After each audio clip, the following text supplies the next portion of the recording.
In Ohio, it's time to meet the man in the basement, Wait, where's your tank, bro? Maria's husband, Chris. Dad! Yes, all right. Chris comes home from work. It may or may not surprise you to know his job is IT, servicing computers. When he walks in the door, it looks like any other normal family. See, it's tough. Okay, go ahead and write out your problem now, all right? But his wife Maria says just watch. Doting dad is itching to disappear. Yes. I think I'm gonna head down. Gosh, I keep returning as this machine gun guy, and I've played just terribly at this dude. Chris shows us his collection of obsessions. Oh, wow. No fewer than 158 carefully organized games. This is where you game, huh? Yeah, matter of fact. It's a nice setup. He tries to show me what all the excitement is about. You get to say, hey, you sucker, I put you down that quickly. It's something where you can remove yourself from, from the world for an hour.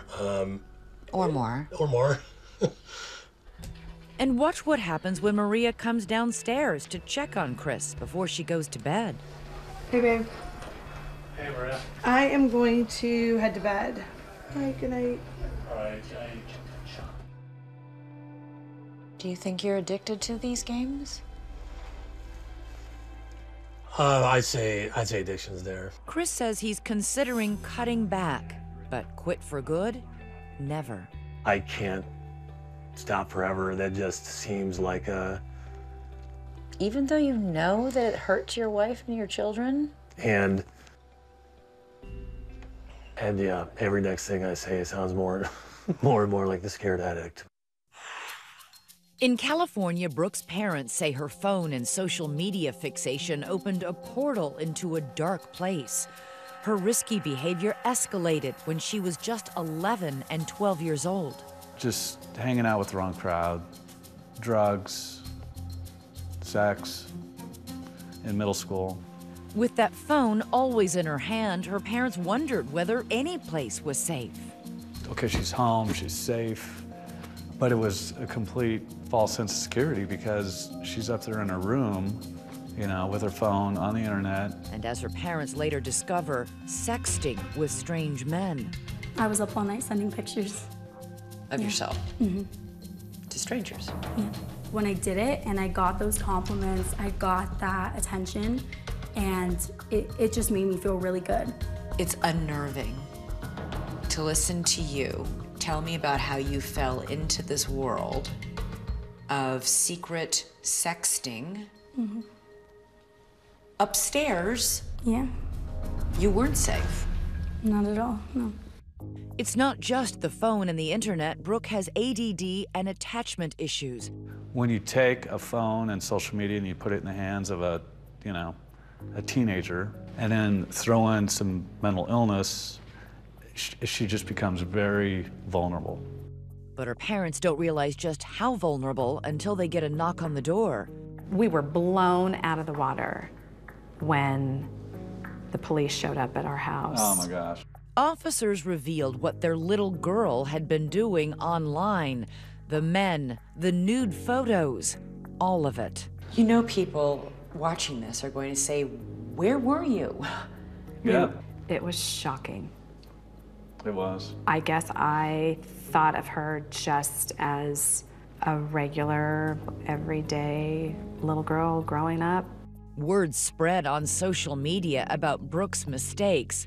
Bullied and shamed, she tried to numb the pain with drugs and alcohol. I think you used the word broken. Yeah. Do you have any idea how you got that way? I think I just got to a point where I kept getting hurt. I kept doing things that I knew didn't make me happy. And then an act of desperation. Brooke wrote a note on her phone, and somehow, by the grace of God, her parents say, it accidentally popped up on their shared iCloud account. I said, what's that? So I opened it up, and it was a suicide note. A suicide note?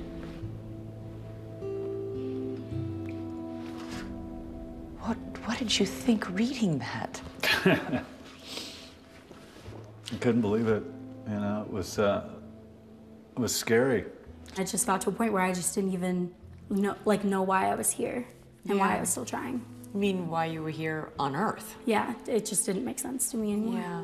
They had Brooke committed to a hospital that night. That was it. That's when we knew That was it. we got to do something drastic. The first thing the attendants took from her was her phone. Brookie wanted to like fight the nurse for it. I was like, don't touch me. I was pissed. The despise in her face for us. Betrayal. She was so angry. She was so pissed off. But there was no other way. I just kept thinking, you know, you're not going to die on my watch. In Michigan, Josh begins skipping school. He told me a couple times, I'm going to be, you know, a gamer, and I can make a lot of money, Mom. Believe me, I've got it all figured out. I was like, ooh, this is not good. And then, no more school. There were some things going on with his ADHD, and then there was some underlying depression, so that wasn't just all the gaming. Al and Christina are wondering what's going on inside Josh's head. If only there was a way to peek inside that adolescent brain. Well, it turns out there is. You had an MRI before?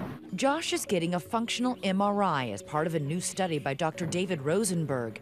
His theory, yet to be proven, is that excessive gaming changes brain activity. These triplets are in the study too. Turn it off now.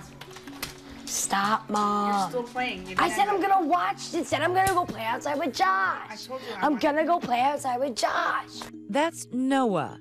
You can see why his mom says gaming has more of a hold on him than on his brother and sister. These are the triplets' brain scans. 2 are typical, but Noah's is not.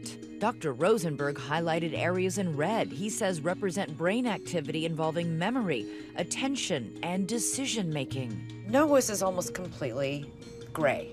But now look at Noah's brain after 3 weeks unplugged at summer camp. He's gone from being barely lit up to being highly.